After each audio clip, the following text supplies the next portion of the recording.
Mr. President, ladies and gentlemen, thank you for your reception. Thank you for your invitation. It's a pleasure and honor for me to address such an audience. I have attended part of this morning's meeting, and I'm very impressed by the level and quality of your debates.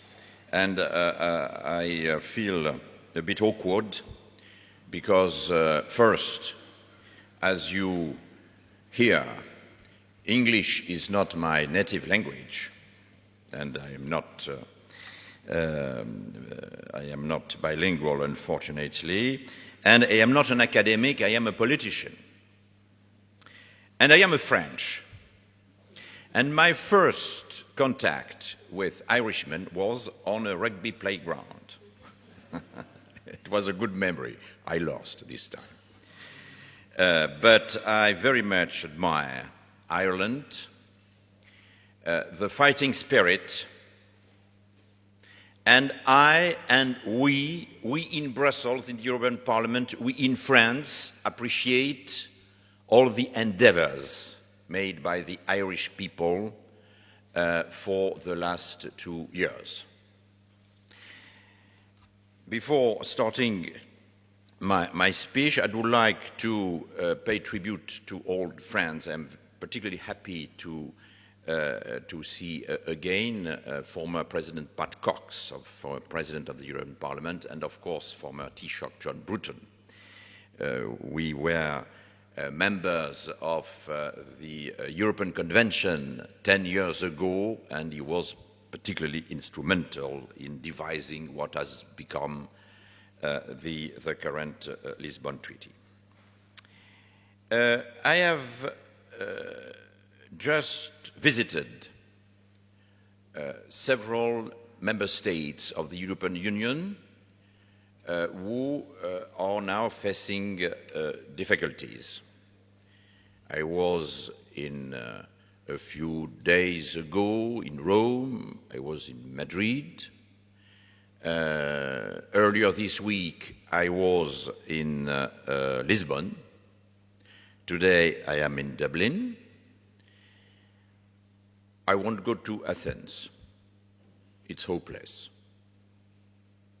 As long as they don't produce the real figures and as long as they don't make any efforts, it's pointless. If there are questions, I'm ready to answer. But here, it's very important. Here, it's very important. Because Ireland is a very important member of the Eurozone. And again, all the efforts, all the endeavors you have been making in the recent period must be supported. And I am very happy to hear that last night or early this morning, the European Council has recognized that after these efforts, including after the remarkable referendum recently, the Irish efforts had to be supported and backed by the European Union. 2 points. First, the lessons of the crisis. There is an advantage in every crisis. They are lessons to be drawn, and we must build on the lessons or of what we can learn from the crisis. First, I don't know whether you have discussed this point either during this seminar or during a previous one, but there was an original mistake at the beginning of the euro system over 10 years ago. And everybody made the mistake. The politicians, of course, we are always making mistakes, but also the academics, the bankers, the central bankers, the journalists, etc. When we when we adopted the euro and discarded our old national currencies, of course, there was unification of short-term interest rates. It was logic, it was healthy economically, with one single reference, the interest rates of the European Central Bank. Of course, the consequence was obvious for the interbank and short-term interest rates. But another phenomenon happened, which was unforecast and which remained unnoticed. It was a spontaneous approximation and almost unification of all the interest rates of the sovereign states, the public bond yields. And they approximate not down in the middle, the average between the highest and the lowest, but at the lowest level, enabling those member states who previously had to pay a spread relatively high as compared with Germany or other countries from Northern Europe to fund their debt at a very low level, encouraging them to fund their public finances, their investments, but not only encouraging the states or localities, but also private economic actors, banks, enterprises, households, to fund all their projects too much by debt. And this original mistake brought about a kind of original sin not in all the members of the Eurozone, but in many members of the Eurozone, including, unfortunately, my own country. And this continued even after the Lehman Brothers crisis, until the end of 2009, until the Greek problem, when, after an election, a general election in Greece, the newly elected government discovered that the public figures released by their predecessors were faked in an extraordinary way, overtaking the usual standards of faking in Greece, if I can put it that way. And then suddenly, the notation agencies, the markets, the financial operators discovered that in spite of being members of the same currency area, well, there were the risks of national debts were different depending on the quality of the management of the different members of the zone. And it was the origin of the problems, of many problems we meet today. Second lesson from the crisis has revealed that the level of our common interests is far higher than the most Europeans among us imagined, contemplated beforehand. A few examples. When there was a crisis here in Dublin, a few weeks later, there were direct consequences in Poland. Some Poles working here went back to their native country. When the crisis broke out in the UK, a first consequence appeared in France, in my region, in my constituency, the southwest, the Périgord, when we had to close down an airport because the direct air link between London and Bergerac had no customers left due to the downfall of the pound compared with the euro. All the retired Englishmen living in the southwest of France were ruined, so we closed the airport. Another example, when the German car industry met great difficulties due to the recession, the downturn of 2010, the German government decided to give grants to the customers of cars who would buy new cars polluting less than the older ones. These grants were used by most of the beneficiaries, German beneficiaries, to buy not German cars, but cars built in Romania by the subsidiary of the French car maker Renault.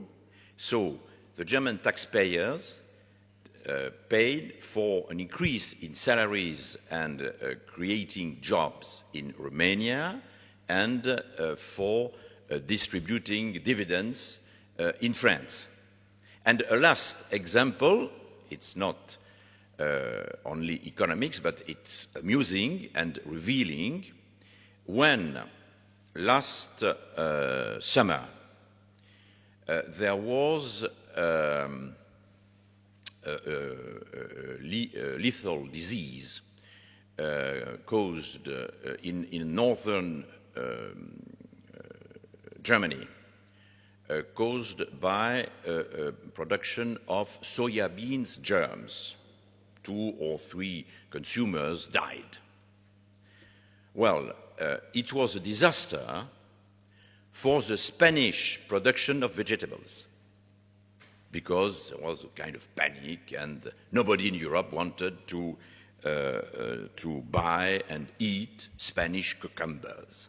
So, you see, the crisis has revealed that now we live exactly in the same market, in the same economic community. And last lesson from the crisis, in this community of interests, community of destinies, unfortunately, our mechanism of solidarity have not developed as fast as the community of interest. And we meet a lot of difficulties to try to adjust our common rules to this changing economy and these common interests. And we have seen that for the last 2 years, a lot has been done by the European leaders. They have held almost 20 European summits, called every time summits of the last chance. It's a last chance summit. It was the case last night. And unfortunately, we note that they need a lot of time before taking the right decision. When the decision is taken, it takes a lot of more time to implement the decision. And there is a very severe discrepancy between the time of financial markets and the political calendar in our national states, and let alone at the European level. For instance,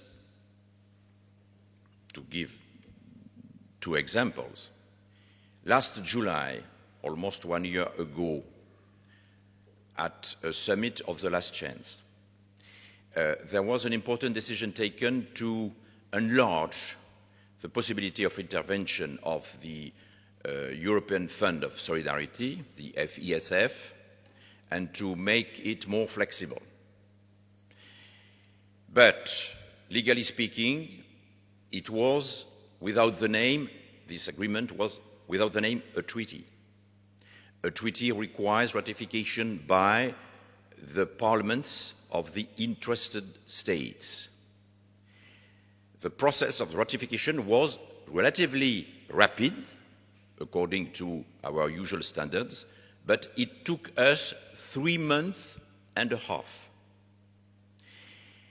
3 months and a half, and it was relatively painful in some member states, and in particular, the ratification was got in Slovakia at the expense of the existence of the then Slovak government. They had to resign to obtain the ratification from their parliament. 3 months and a half, it was too late for the markets. And so the European leaders had to meet again in December to take the same decision, but with a different wording. And it's then that they decided to enshrine the political decision into a new treaty with an extraordinary name, Fiscal Compact. Compact is a word which has no meaning in no known language. Perhaps in Gaelic, I don't know, but Fiscal Compact. The markets were reassured for 24 hours. But then it took 3 more months to draft the draft treaty, to translate into writing the principle of this compact, and the ratifying process is still going on. It is completed in your country. It's not in mine. I am not sure whether today the new French President of the Republic has officially stated that France would ratify. In the meantime, the markets are again worried, and there are various movements on the markets. So, it's the first point, the lessons of the crisis. Good news, it's our common interests mean common destiny. And I fully agree with what John Bruton was answering to a question earlier. What about the possibility for a member of the Eurozone, Greece or somebody else, to quit and to come out of the Eurozone? It's absurd. It's impossible. We have made the omelette. When the omelette is made, we can't not digest, but we cannot retrieve the eggs. That's the good news. Even if digestion sometimes. But that's the good news. The bad news is that we don't have the governance system to run this new kind of political entity. We have the Lisbon Treaty. It's a good treaty, but probably it's not enough. our working method, our decision-making process is clearly too cumbersome, too complicated, and too slow. That's why I propose to complement the agreements already reached at the EU level, but by what I call a model of solidarity in the EU, a solidarity pact for the EU. There is a fiscal pact. There is now an agreement. I don't know whether they call it a pact or a compact in favor of growth. My recommendation is to complement by a solidarity pact, because clearly, if there is doubt on the markets, and which is at least almost so important, as important among our citizens, it's a doubt about the capacity of the countries forming the European Union or the Eurozone to express their solidarity. And we have been trying for the last 2 years to invent this model of solidarity. A lot has been done, but now is the time to complement this model. And this solidarity pact should comprise 2 elements, 2 arms: financial solidarity and fiscal solidarity. What does that mean? Financial solidarity, it's the problem we have been discussing since the beginning of the day. My perception of what we are looking for in the setting up of these ESM, the fiscal treaty or fiscal compact, etc., can be summed up in the motto, one for all and all for one. One for all, what does that mean?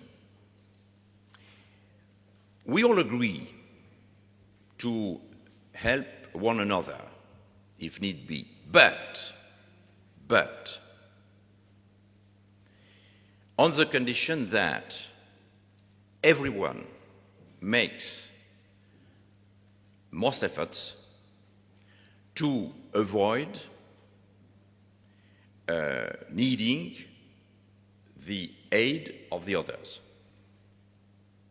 We can agree on helping somebody if, before resorting to the help of the others, he endeavors to help himself and to save himself. One for all. And it's the aim of the fiscal compact or the fiscal treaty. Every member of the Eurozone has to commit solemnly to put his public finance in order so that in the long run he won't need anymore the support of his partners. And in particular, this rule, this gold rule, is necessary because, of course, it's not the case in Ireland, but in many other countries, including mine, we tend to be very generous with other people's money, particularly with German money. Oh, we are very generous. And there are a lot of proposals. But we are democracies. we are democracies. We can convince some partners, the Germans, the Dutch, the Finns, etc., to be more generous towards the rest of Europe. We can explain and demonstrate, and rightly, that it's their interest, those who export a lot towards us. Our deficits are their surpluses, and conversely. So their interest is that our growth be as high as possible, and so if we lack money, if they can lend us money, it's their interest. If they can lend, and as long as it is only loans. But we are democracies. They are democracies. We cannot, nobody, no authority, public authority elected can obtain from their electors, from their constituents, to pay taxes in place of taxpayers of other countries. I cannot in France convince my taxpayers to pay the taxes that the Greeks don't pay in their country. It's impossible. So we must understand that we can demand a lot from our partners, but there is a limit, a democratic limit, which is the impossibility to convince the taxpayer of a member state to place in lieu of the taxpayer of another one. But it's one for all. And in return for this commitment and these efforts, if, in spite of these efforts, one country is in a very difficult situation, so all the others have the obligation to come to help. It is all for one. A lot has been done with the creation of the European Stability Fund. I am very happy to learn, we have been told this morning, that last night there was an agreement of principle to make this fund more flexible, to empower it to purchase at least secondary public debt, and to empower it also to intervene directly in the capital of banks in Spain and probably in other countries, including this one. But let's remember this philosophy, this principle, one for all and all for one. Alongside financial solidarity, we need fiscal, budgetary solidarity too. And it is the second part of the what I called the Solidarity Pact of Europe. What is amusing, what is surprising, is that while dealing with this financial crisis and debt crisis, our leaders have forgotten that there is something like a common European budget. And solidarity is a concept different from liberty, equality, fraternity, etc. It's not abstraction. It can be assessed, measured very precisely. The amount of solidarity among a family, a city, a region, a country, a union of countries, is measured by the level, the amount of the common budget. In a country like France, the solidarity is very high. When a French earns 100 euros, he pays 44 euros of taxes or other contributions, almost half of the income.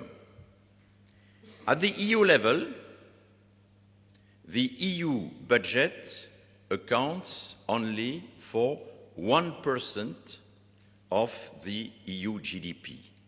So it's a very low level of solidarity.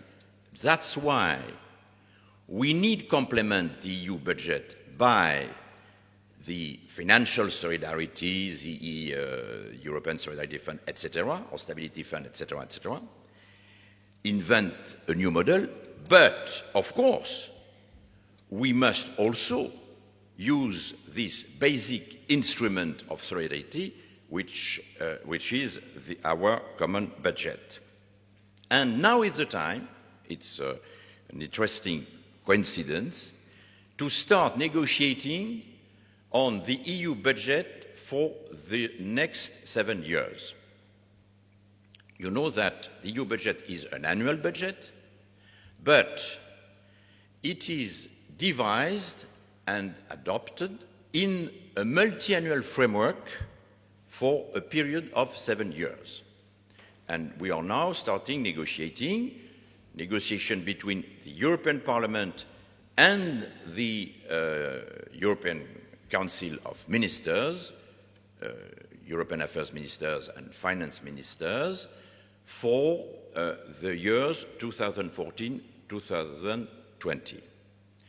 And my recommendation on the EU budget is the following. Of course, we need an EU budget higher than today. But we must be realistic. It will be very difficult to reach a political agreement to increase sizably the current level of this budget. We need to reach an agreement, unanimity of the 27 member states. So we are at the mercy of the less European-minded member state. Ireland is a very Euro-minded member state, but there are some islands not very remote from here, which are not in the same mood. But at least we should try to adjust the current framework both on the expenditure side and on the revenue side. What does that mean? On the expenditure side, our small EU budget is focused on very important policies, particularly important for your country and mine, but which the content of which requires adjustment, adaptations. It's the common agriculture policy and what we call the regional or cohesion policy. And on these policies also we must draw the lessons from experience. The situation on the international food markets are changing very rapidly.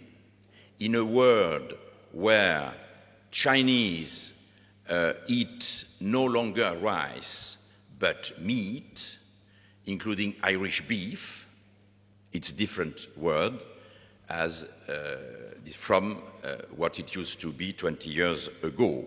And probably it requires some shifts, some adjustments to the common agriculture policy. Likewise, on the cohesion funds are very important economically and politically because it's the instrument whereby the richer member states help the poorer member states to catch up.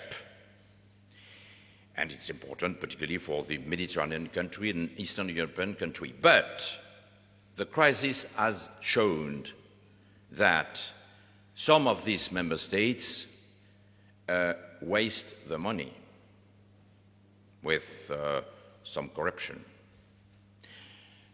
Other member states don't know how to use it. In Bulgaria or Romania last year, they were able to use only 7 or 8% of the funds they were allocated.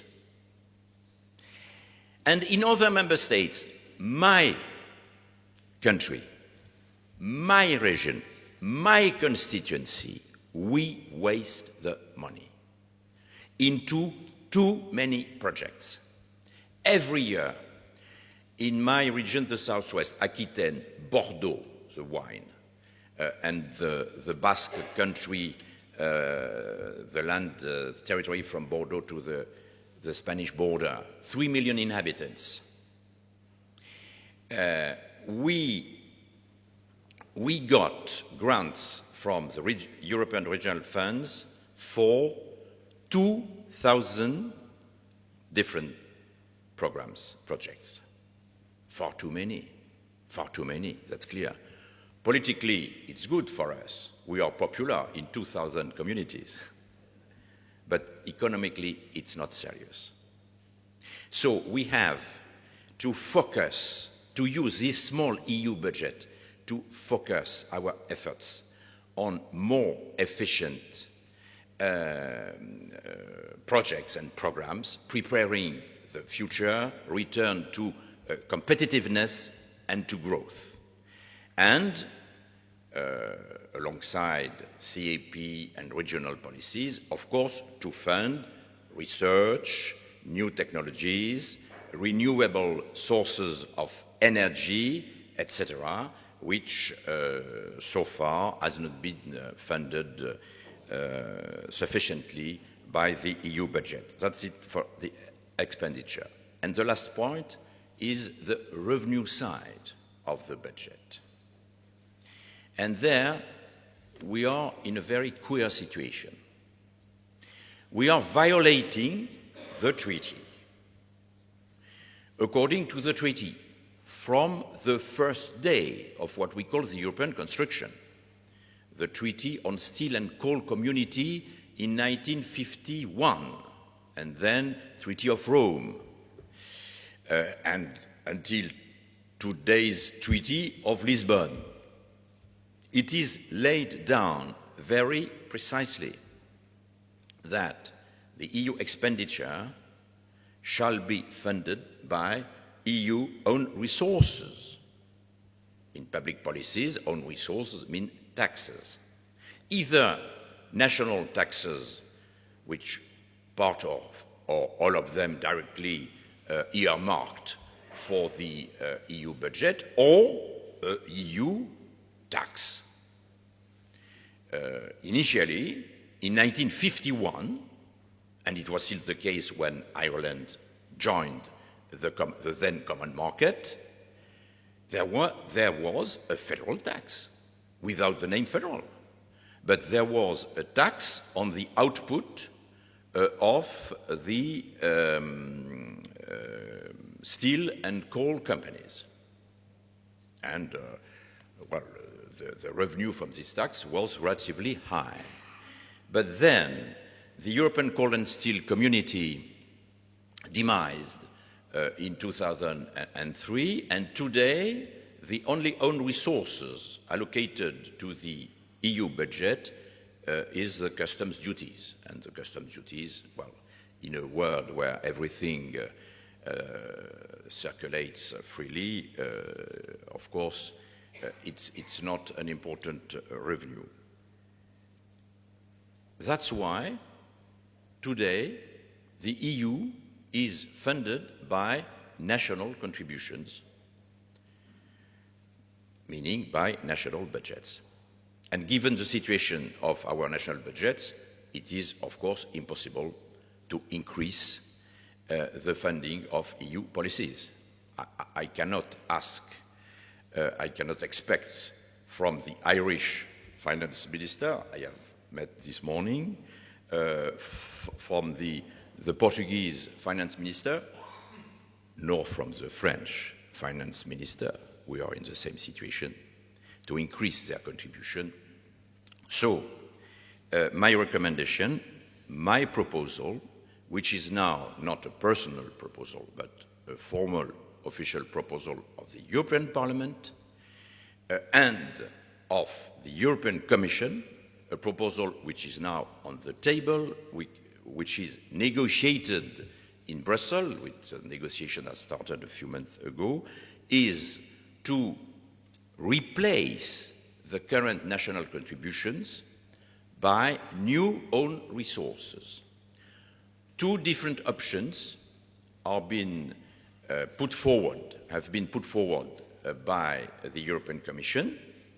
First, the allocation of one VAT point directly to Brussels, and the second one, the setting up of financial transaction tax, the revenue of which, or at least part of the revenue of which, could be earmarked to Brussels.